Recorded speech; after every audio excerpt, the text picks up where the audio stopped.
देखो, मैं आज स्पेशली लैटेंट हीट के बारे में बताने जा रहा हूँ। लैटेंट हीट कैपेसिटी क्या होती है, ठीक है ना। या स्पेसिफिक लैटेंट हीट कैपेसिटी क्या होती है, ठीक ना। स्पेसिफिक लैटेंट हीट कैपेसिटी के बारे में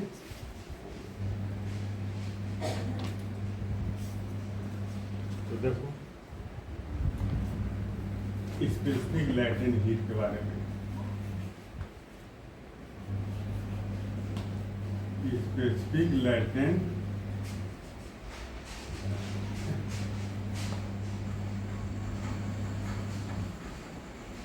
हीट कैपेसिटी क्या होता है। अब स्पेसिफिक लैटेंट हीट कैपेसिटी से जानने से पहले थोड़ा सा ये जान लो कि स्पेसिफिक हीट कैपेसिटी क्या होता है। Specific heat capacity, specific heat capacity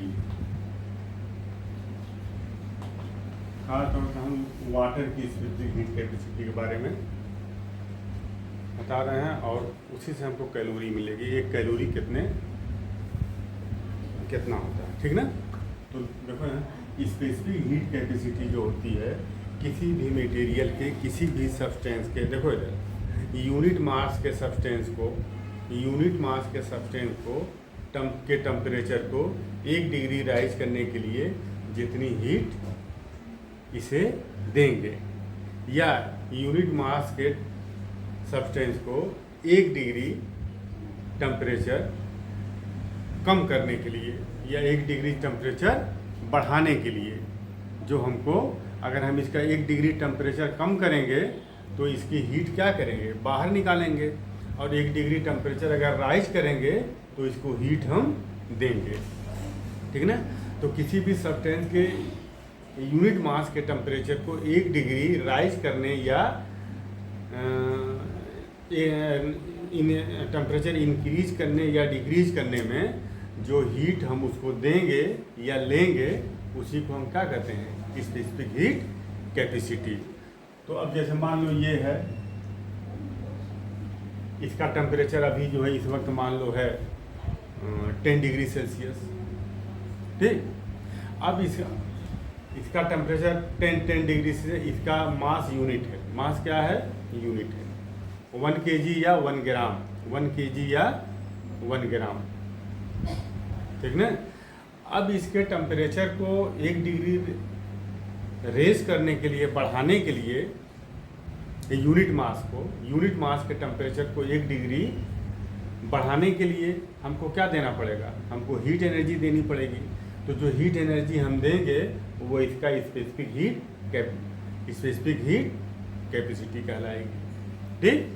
या हम इसका टेम्परेचर 11 डिग्री 11 डिग्री है, 11 डिग्री से घटा करके हम 10 डिग्री ले करके आएँ टेम्परेचर, 1 डिग्री टेम्परेचर को हम कम करें तो इसके अंदर से हीट निकालनी पड़ेगी।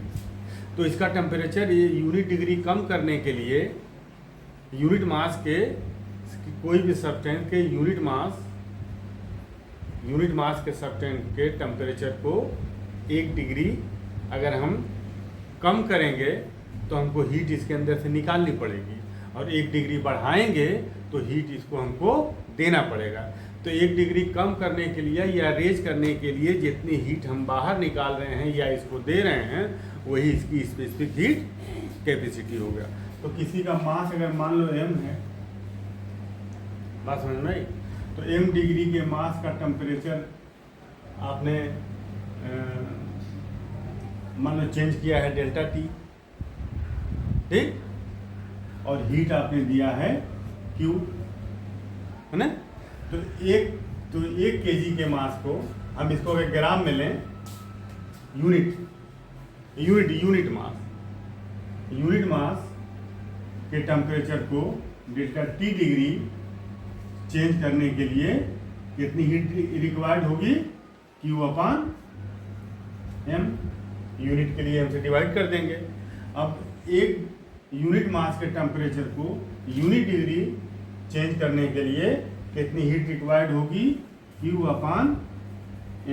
अब ये यूनिट के लिए डेल्टा टी से क्या करेंगे, डिवाइड कर देंगे, तो यही क्या हो जाएगा, यही हीट कैपेसिटी हो जाएगी, यही स्पेसिफिक हीट कैपेसिटी हो जाएगी। बात समझ में आई, यही स्पेसिफिक हीट कैपेसिटी हो जाएगी।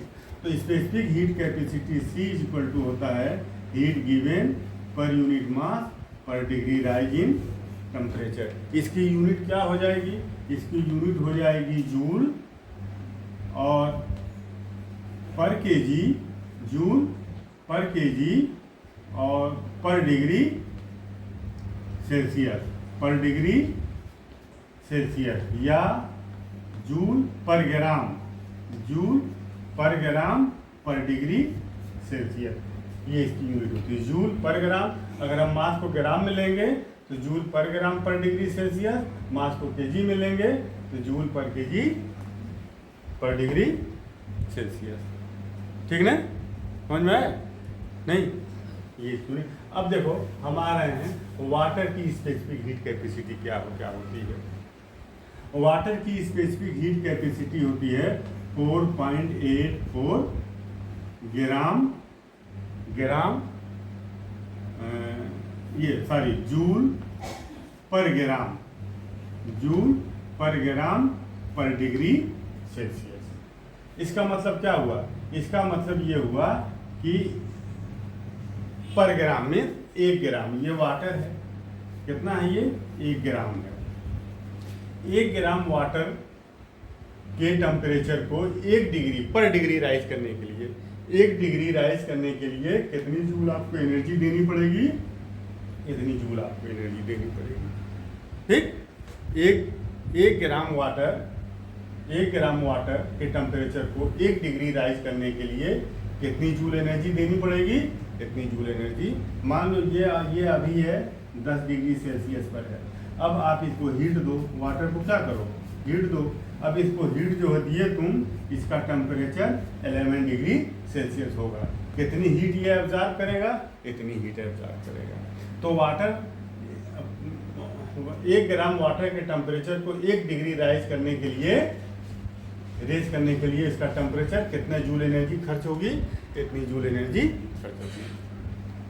ठीक ना, या 1 ग्राम वाटर के टेम्परेचर को 1 डिग्री कम करने के लिए टेम्परेचर इतनी जूल एनर्जी निकालनी पड़ेगी। बात समझ रहे हो ना, अगर टेम्परेचर कम करोगे तो एनर्जी निकालनी पड़ेगी इतनी जूल, और टेम्परेचर 1 डिग्री बढ़ाओगे तो इतनी एनर्जी देनी पड़ेगी। बात समझ, इसी को हम कहते हैं 1 कैलोरी, यही 1 कैलोरी के बराबर है, 4.84 जूल पर ग्राम और पर डिग्री सेल्सियस, यही 1 कैलोरी है, यही 1 कैलोरी है। ठीक ना, ठीक ना। तो स्पेसिफिक हीट ऑफ वाटर क्या हो गया, specific heat of water 4.184 joule पर ग्राम पर डिग्री सेल्सियस, यही क्या हो जाएगा, 1 कैलोरी। तो अब 1 कैलोरी की डिफिनीशन क्या हो जाएगी बताओ, 1 कैलोरी की डिफिनीशन क्या हो जाएगी। 1 कैलोरी की डिफिनीशन हो जाएगी कि 1 calorie is defined as the amount of heat required to raise the temperature of 1 gram of water by 1 degree, 1 gram water of by 1 degree. ठीक ना, तो अब देखो 1 कैलोरी, ठीक, 1 कैलोरी, 1 कैलोरी। अब 1 कैलोरी की डिफिनीशन क्या हो जाएगी, 1 calorie is defined as, 1 calorie is defined as, 1 calorie is defined as the amount of heat required, the amount of heat required, the amount of heat required to raise the temperature of 1 degree of water, to raise the temperature of 1 gram to rate the temperature of 1 gram of water by 1 degree Celsius. बात समझ में आई? ये water है, ये पानी है, ये ठीक। इस पानी का टेम्परेचर 1 डिग्री तुम बढ़ा दो। अब 1 डिग्री बढ़ाने पर जितनी हीट इसको दिया जाएगा वो 1 कैलोरी होगी। जितनी हीट आप दे रहे हो ना, यही 1 कैलोरी हो गई, ठीक। अब इस 1 कैलोरी को आमतौर से हम इसको हम 2 डिजिट तक अगर हम लेकर के आए, डेसिमल के 2 डिजिट तक, तो ये जो 8 है, ये 8 क्या है? ये 8 5 से ज़्यादा है। तो इन दोनों को अगर हम ड्रॉप करेंगे इसको, तो ये 5 से ज़्यादा है, तो यहाँ पर एक क्या करेंगे, ऐड कर देंगे, तो 4.2 जूल। तो 1 calorie is equal to 4.2 joule, ठीक। एक्चुअल ये है, ठीक ना, एक्यूरेट वैल्यू ये है, मगर इसको 1 डिजिट तक अगर हम लिखेंगे तो 4.2 जूल, ठीक। अच्छा, ये हो गया। अब इसके बाद देखो, अब ये तो वाटर का टेम्परेचर तुम इंक्रीज कर रहे हो 1 डिग्री, बात समझ में? तो अगर तुम अगर ये तो स्पेसिफिक हीट ऑफ वाटर है ना, स्पेसिफिक हीट ऑफ आइस क्या होगा? Specific heat of ice, specific heat of ice बोलो कितना होगा, बताओ। Specific heat of ice, specific heat of ice specific heat of water का आधा होता है। कितना होता है? आधा होता है, नियर अबाउट। तो ये हो जाएगा 2.1 जूल, 2.1 जूल। तो 2.1 जूल का मतलब हाफ कैलोरी। ये 4.2 जूल 1 कैलोरी है ना? देख रहे हो? नहीं समझ में आ रहा? तो ये स्पेसिफिक हीट कैपेसिटी आइस का कितना हो जाएगा? ये इक्वल टू हाफ कैलोरी, ठीक, हाफ कैलोरी। तो आइस के टेम्परेचर को 1 डिग्री बढ़ाने या घटाने के लिए, अगर आइस के टेम्परेचर को 1 डिग्री आप घटा रहे हो, 1 डिग्री घटा रहे हो, तो कितनी हीट उसके अंदर से आपको निकालनी पड़ेगी? हाफ कैलोरी या 2.1 जूल। और 1 डिग्री अगर बढ़ा रहे हो तो कितना उसको दोगे? 2.1 जूल। बात समझ में? मान लो आइस जो है इस वक्त है -10 डिग्री सेल्सियस पर। कितने पर है? -10 डिग्री सेल्सियस पर है, ठीक। तो -10 डिग्री सेल्सियस से तुमने इसको -11 डिग्री सेल्सियस पर कर दिया। तो क्या किए? आइस का टेम्परेचर घटाए कि बढ़ाए? टेम्परेचर घटा। कौन बढ़ा है? ये बढ़ा है कि ये बढ़ा है? ऊपर वाला बढ़ा है। टेम्परेचर आपने डाउन किया, तो 1 डिग्री टेम्परेचर आपने डाउन किया, तो कितनी हीट एनर्जी यहाँ से निकालनी पड़ी? 2.1 जूल, 2.1 जूल निकालनी पड़ी, ठीक ना। अब इसका अगर तुम -9 पर अगर तुम कर दो, ये बर्फ -10 डिग्री सेल्सियस पर है, तुमने इसको -9 इंक्रीज किया कि डिक्रीज किया? इंक्रीज किया। ये बड़ा है और ये, तो 1 डिग्री टेम्परेचर तुमने आइस का क्या किया? इंक्रीज किया। कितनी जूल एनर्जी तुमको देना पड़ा? 2.1 जूल एनर्जी देनी पड़ी, या हाफ कैलोरी। तो ये इसका आधा। स्पेसिफिक हीट ऑफ वाटर और स्पेसिफिक हीट ऑफ आइस दोनों एक दूसरे के क्या होते हैं? हाफ होते हैं। ये बात समझ में आ गई? अब इसके बाद देखो लैटेंट हीट क्या होता है। उसी तरह से स्पेसिफिक लैटेंट हीट भी होता है, उसी तरह से स्पेसिफिक लैटेंट हीट भी होता है। तो लैटेंट हीट क्या होता है?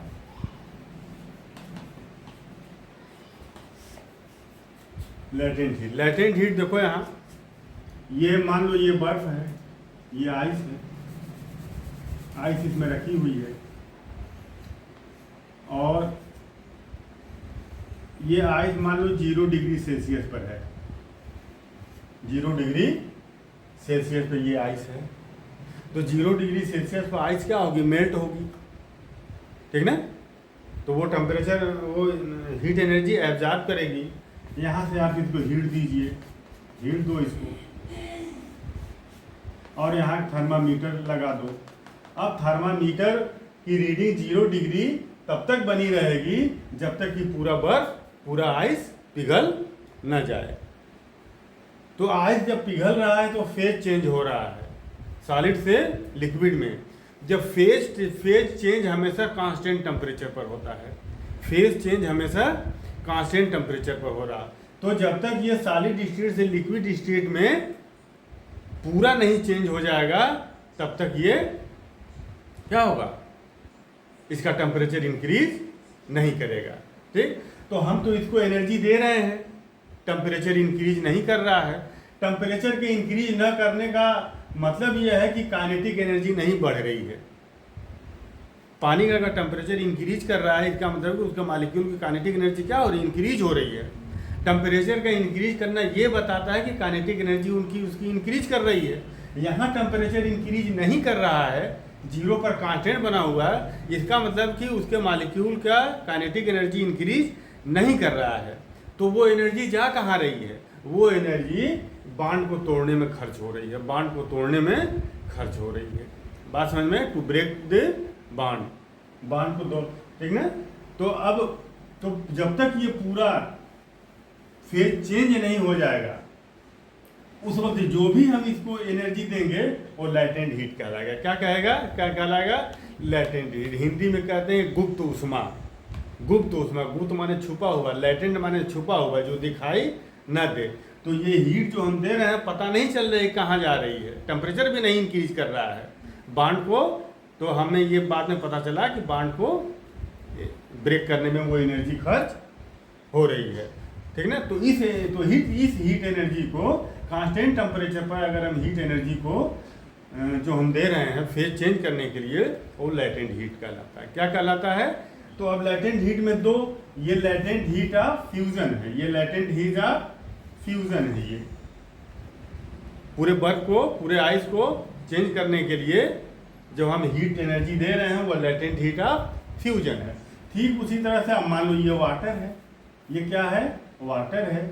100 डिग्री सेल्सियस पर ये खौलने लगेगा। अब यहाँ थर्मामीटर आप लगा दीजिए, जब तक पानी पूरा भाप बन करके उड़ नहीं जाएगा तब तक यहाँ का टेम्परेचर पानी का 100 डिग्री से ऊपर नहीं होगा। बॉइलिंग पॉइंट पर उसका टेम्परेचर इंक्रीज नहीं करेगा। मगर हीट तो हम दे रहे हैं, हीट हम क्या कर रहे हैं, दे रहे हैं। तो ये हीट कहाँ जा रही है, ये हीट बॉन्ड को ब्रेक करने में, बॉन्ड को ब्रेक करने में ये हीट क्या हो रही है, खर्च हो रही है। तो अब ये हीट ये क्या कर रहा है, फेज को चेंज कर रहा है। फेज क्या हो रहा है, चेंज हो रहा है, कांस्टेंट टेम्परेचर पर फेज चेंज हो रहा है। तो ये लैटेंट हीट कहलाएगा, जो भी हीट हम जो दे रहे हैं। ठीक, तो अब इसको हम लैटेंट हीट ऑफ वेपोराइजेशन कहते हैं। क्या कहते हैं, लैटेंट हीट ऑफ वेपोराइजेशन कहते हैं। बात समझ में। तो एक स्पेसिफिक लैटेंट हीट अब होता है। लैटेंट हीट तो जो भी हीट आपने दिया किसी भी मास को, तो ये लैटेंट हीट है। ठीक, अब देखो अब specific latent heat, specific latent heat क्या होता है, इसी को हम लिखते हैं एल से। स्पेसिफिक लैटेंट हीट को हम किससे लिखते हैं, एल से लिखते हैं। बात समझ में। तो अब स्पेसिफिक लैटेंट हीट क्या है, specific latent heat of fusion एक, ये मान लो, ये देखो, ये मान लो ये 0 डिग्री पर ये बल्ब है, 0 डिग्री सेल्सियस पर ये आइस है। क्या है, ये आइस है। वह आइस कितना, 1 ग्राम है। आइस कितना है, 1 ग्राम, 0 डिग्री पर। अब हम इसको हीट दे रहे हैं। क्या दे रहे हैं, हीट दे रहे हैं। अब ये मेल्ट होगा, मेल्ट हो करके ये, अब ये क्या बन गया, मान लीजिए ये बन गया वाटर। क्या बन गया, ये वाटर बन गया पूरा। ठीक, तो 1 ग्राम आइस को 0 डिग्री सेल्सियस पर वाटर में पूरा कन्वर्ट करने के लिए, जो हीट रिक्वायर्ड होगी उसी को लैटेंट हीट ऑफ फ्यूजन कहेंगे। लैटेंट हीट ऑफ फ्यूजन कहेंगे। 1 ग्राम आइस को 0 डिग्री सेल्सियस पर पूरा वाटर में कन्वर्ट करने के लिए इसके फेज को सॉलिड से लिक्विड में पूरा चेंज करने के लिए 1 ग्राम वाटर को जो हीट रिक्वायर्ड होगी उसी हीट को हम क्या कहेंगे, लेटेंट हीट ऑफ फ्यूजन कहेंगे। और ये होता कितना है, ये होता है 336 जूल, इतना जूल होता है ये लेटेंट हीट ऑफ फ्यूजन, इतना जूल 336 जूल। मतलब कि 1 ग्राम आइस को 0 डिग्री सेल्सियस पर वाटर में पूरा कन्वर्ट कर देने के लिए 336 जूल एनर्जी की ज़रूरत पड़ेगी। अब यहाँ तो देखो, अब इस वाटर को फिर अगर हम अब यहाँ से हीट एब्जॉर्ब अगर हम करें, हीट क्या करें, एब्जॉर्ब। अब इसकी हीट इतनी हीट अगर हम बाहर निकाल दें, ये इतना लेके वाटर में बदला है, अब इतनी हीट अगर हम बाहर निकाल दें तो फिर ये किस में बदल जाएगा बताओ, आइस में, ठीक ना। तो अब ये देखो, ये 1 ग्राम आइस 1 ग्राम वाटर में बदला है। अब 1 ग्राम वाटर को फिर आइस में चेंज करने के लिए कितनी हीट आपको निकालनी पड़ेगी, इतनी हीट निकालनी पड़ेगी, ठीक। तो इसको हम क्या कहेंगे, इस जो प्रोसेस को सॉलिड से लिक्विड में चेंज करने के प्रोसेस को हम क्या कहेंगे, मेल्टिंग। मेल्टिंग क्या कहेंगे, मेल्टिंग कहेंगे, ठीक। और इसको क्या कहेंगे, इसको हम कहेंगे फ्यूजन। इसको क्या कहेंगे, फ्यूजन। जो एनर्जी आप दे रहे हो, हीट एनर्जी या ले रहे हो, उसको हम लेटेंट हीट ऑफ फ्यूजन कहेंगे, लेटेंट हीट ऑफ फ्यूजन कहेंगे। अब इसके बाद लेटेंट हीट ऑफ फ्यूजन के बाद latent heat of vaporisation. Latent heat of vaporisation का मतलब ये है कि 1 ग्राम वाटर है, ये मान लो ये वाटर है, कितना है 1 ग्राम। 1 ग्राम वाटर को आप हीट दे रहे हो, और 1 ग्राम वाटर को हीट दे करके पूरा इसको वेपर फेज में चेंज कर देने में जितनी हीट रिक्वायर्ड होगी उसे लेटेंट हीट ऑफ, बोलो, लेटेंट हीट ऑफ वेपोराइजेशन कहते हैं। क्या कहते हैं, लेटेंट हीट ऑफ। ये वाटर कितने डिग्री सेल्सियस पर, ये 100 डिग्री सेल्सियस पर। तो जब तक अब ये पूरा गैस में कन्वर्ट नहीं हो जाएगा वेपर में, जब तक ये पूरा वेपर में कन्वर्ट नहीं हो जाएगा, तो अब इसका टेम्परेचर बॉइलिंग पॉइंट पर है ना, ये इंक्रीज नहीं करेगा। तो कांस्टेंट टेम्परेचर पर देखो ये फेज चेंज हो रहा है, कांस्टेंट टेम्परेचर पर फेज चेंज हो रहा है। किस फेज से किस फेज में जा रहा है, बोलो, ये लिक्विड फेज से गैसियस फेज में जा रहा है। तो जो हीट जो रिक्वायर्ड होगी, इसी को हम क्या कहेंगे, इसी को हम कहेंगे specific latent heat of vaporisation, latent heat of vaporisation. बात समझ में आई, बोलो, इसको हम कहेंगे लेटेंट हीट ऑफ वेपोराइजेशन। और लेटेंट हीट ऑफ वेपोराइजेशन की जो वैल्यू होती है, ये होती है 2268 जूल पर ग्राम, जूल पर ग्राम। और ये इतना जूल पर ग्राम, मतलब 1 ग्राम वाटर को गैस में पूरा कन्वर्ट करने के लिए कितनी जूल एनर्जी देनी पड़ेगी, इतनी जूल एनर्जी देनी पड़ेगी। तो और लेटेंट हीट ऑफ फ्यूजन कितना था, बोलो, 336 जूल पर ग्राम, इतना जूल पर ग्राम। बस समझ में, ना जूल पर ग्राम। ये किसका था, ये बोलो, इतना जूल पर ग्राम latent heat of fusion. 1 gram ice को पूरा चेंज करने के लिए वाटर में इतनी हीट, और 1 ग्राम वाटर को वेपर में बदलने के लिए, तो देखो लेटेंट हीट ऑफ वेपोराइजेशन और लेटेंट हीट ऑफ फ्यूजन में देखो कितने का फर्क है, देखो बहुत ज़्यादा।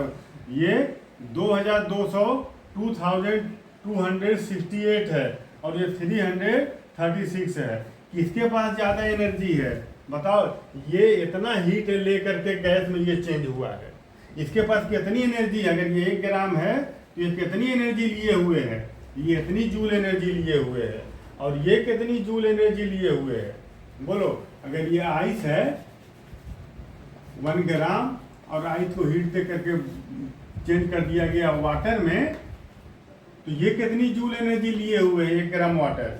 336 जूल। ये 1 ग्राम वाटर 336 जूल एनर्जी लिए हुए है, और 1 ग्राम वेपर कितनी एनर्जी लिए हुए है? 2260। किसका लेटेंट हीट ज़्यादा है? इसका लेटेंट हीट, इसके पास एनर्जी ज़्यादा है। इसीलिए जब तुम वेपर से जलते हो, तो वेपर से जो है जब तुम जल जाते हो, अगर भाप से जब तुम जलते हो, तो वो बहुत सीवियर होता है, बहुत खतरनाक होता है वेपर से जलना। पानी से जलना उतना खतरनाक नहीं होता है। बात समझ में आई? नहीं? तो ये हो गया। अब इसके बाद जब तक फेज जब चेंज हो रहा है, फेज जब चेंज हो रहा है, देखो स्पेसिफिक हीट क्या था? Heat given per unit mass per degree rise in temperature equal to CM delta T। तो अगर टेम्परेचर अगर चेंज हो रहा है, टेम्परेचर चेंज हो रहा है, तो ये वाला फार्मूला लगाएंगे, कितनी हीट लिया या कितनी हीट दिया।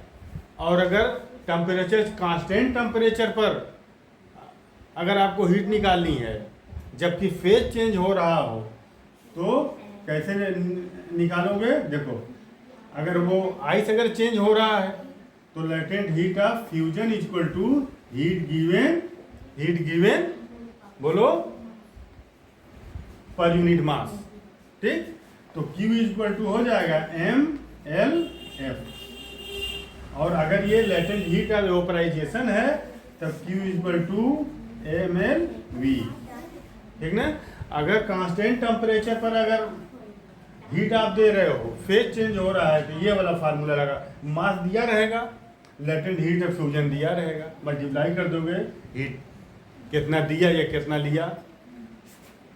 उसी तरह से यहाँ भी लेटेंट हीट ऑफ वेपोराइजेशन दिया रहेगा, मास दिया रहेगा, कितना हीट, इस तरह से निकाल लिया जाएगा। ठीक? बात समझ में आई? अब एक क्वेश्चन मैं दे रहा हूँ, थोड़ा सा इसको देखो, समझ में आया बुजुर्ग? 1 कैलोरी क्या है? 1 कैलोरी हीट, बोलो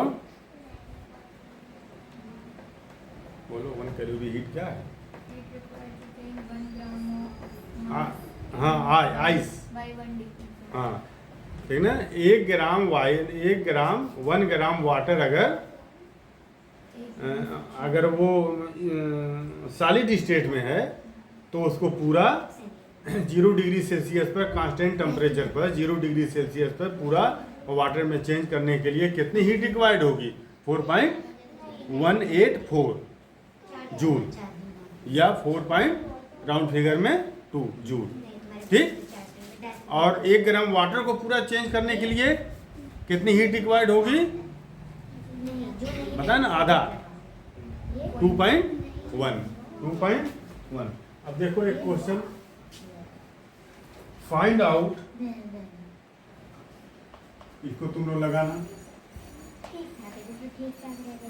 find out heat required, find out heat required to change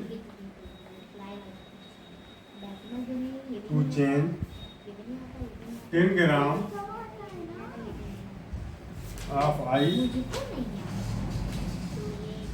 10 gram of ice at -5 degree.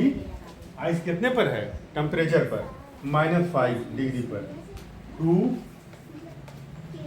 Water at 20 degree Celsius.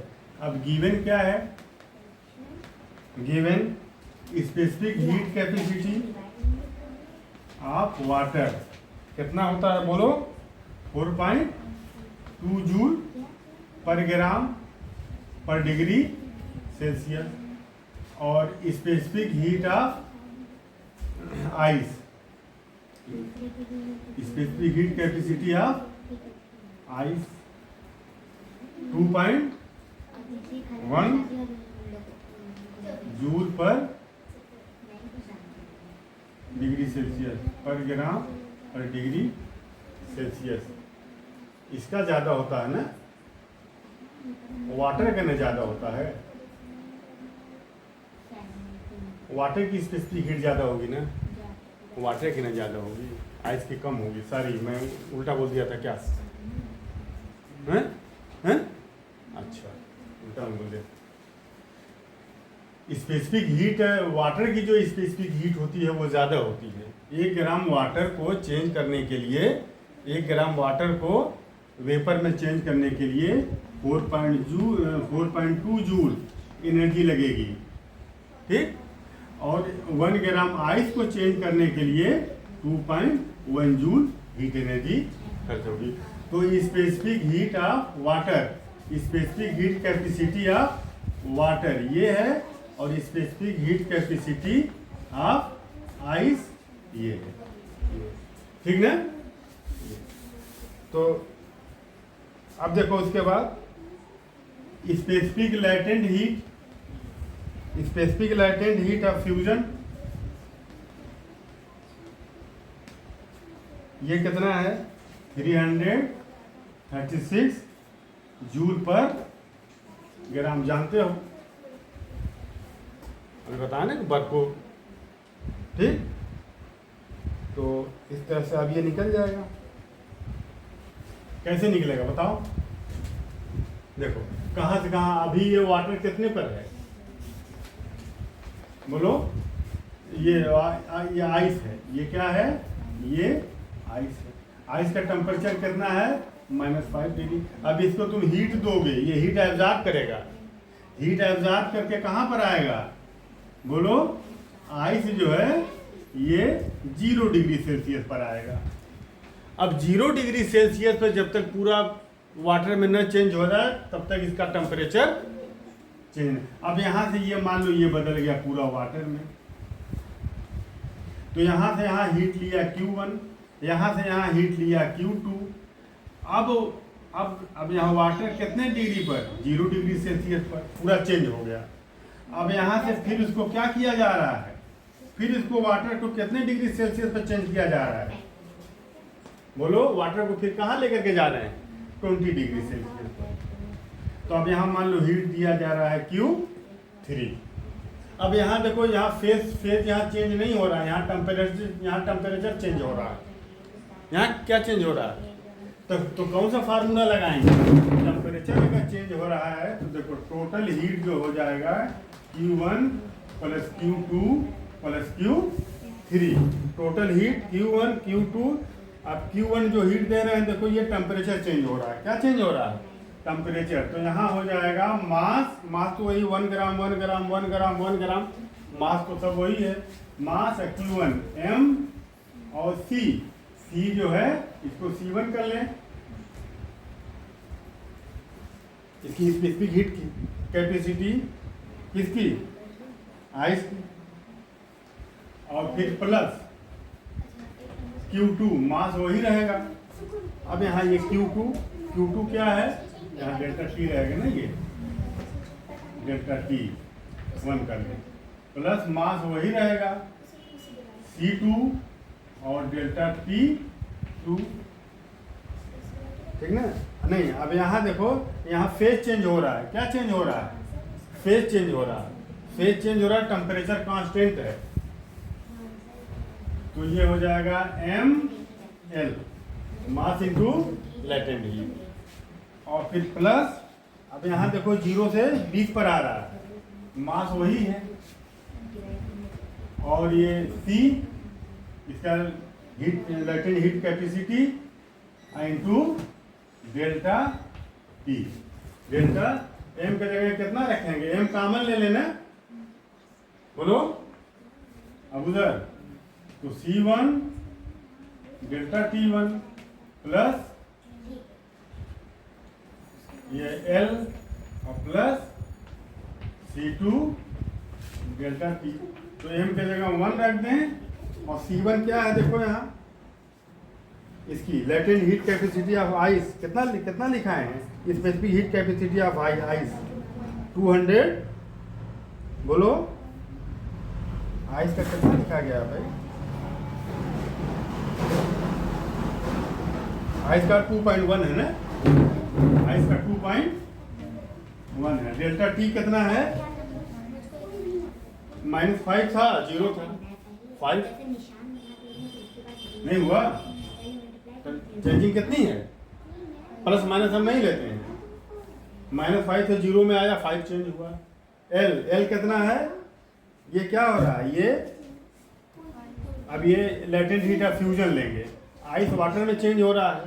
और लेटेंट हीट ऑफ फ्यूजन कितना दिया हुआ है?